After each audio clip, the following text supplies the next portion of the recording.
अब आप सभी ये कह रहे हैं यह शुभ नहीं है।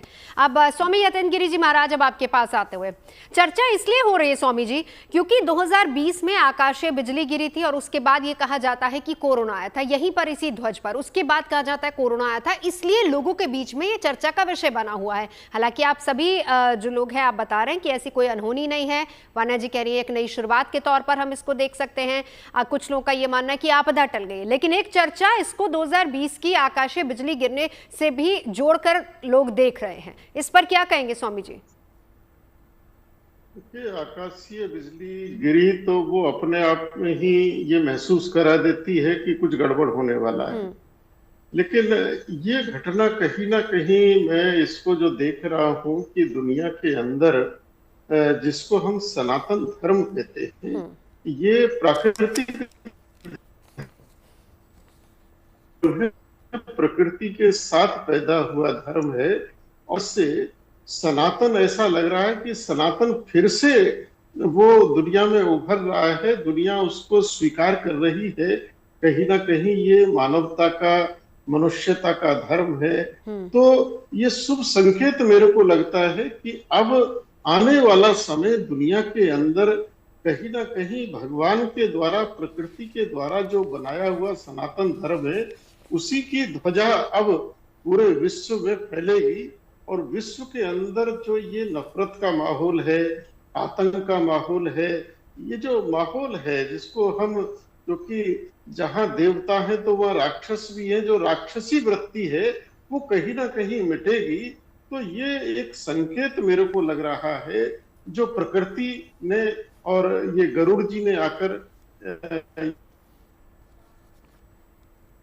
भगवान की कोई, क्योंकि जगन्नाथ मंदिर सदैव से के लिए और रहस्यों के लिए जाना जाता रहा है और वहां चमत्कार होते रहते हैं।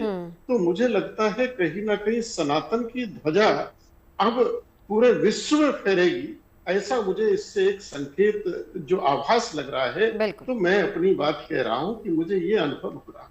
ठीक है, आपने एक और बात का जिक्र यहां पर किया कि रहस्य बहुत ज्यादा है इसके साथ। अब नवल किशोर जी आपके पास आते हुए एक रहस्य की बात करेंगे कि हवा की विपरीत दिशा में ही हमेशा ध्वज लहराता है, ये मान्यता भी है। और खास तौर पर अगर हम पुरी जगन्नाथ मंदिर की बात करें जिसका ध्वज हर दिन बदला जाता है, मान्यता ये भी है कि अगर एक दिन मिस भी हो जाए तो 18 साल तक मंदिर को बंद करना पड़ेगा। इस तरह की बहुत सारी मान्यताएं हैं। देखिए बहन, उस समय ध्वज जला था, अब ध्वज गरुड़ लेके चला है, तो जलना तो अशुभ था, पर गरुड़ जी अपने पंजों में लेकर के ध्वज लेके चल रहे हैं। हनुमान जी का प्रतीक होता है ध्वज।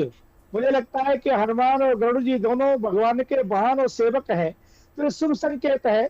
और आप सब जानते हैं पूरी दुनिया में एकमात्र प्रभु जगन्नाथ जी का ही मंदिर ऐसा है जिसका सकरत्स जो ध्वज है वो वायु के विपरीत फहराता है, और कहीं नहीं मिलेगा आपको, एकमात्र है। तो ध्वज कोई सामान्य वस्त्र नहीं है, ध्वज कोई कपड़ा नहीं है, साक्षात भगवान प्रभु और हनुमान जी के स्वरूप में है। तो मुझे लगता है कि हनुमान जी जब भी जिधर घूमते हैं या जिधर यात्रा करते हैं उधर मंगल ही होता है। संकट कटे मिटे सब पीरा, जो सुमरे हनुमत बलबीरा। और प्रत्येक मंदिर है जहाँ पर नित्य ध्वज को बदला जाता है। आपने जैसे कहा वाकई मान्यता है कि यदि एक दिन भी ध्वज सूर्य से पहले उतारा नहीं गया, बदला नहीं गया, तो मंदिर 18 साल के लिए कपाट बंद हो जाएंगे, उसे जल्द खोला नहीं जा सकता। तो ये कोई सामान्य ध्वज नहीं है, ये सामान्य कोई झंडा नहीं है।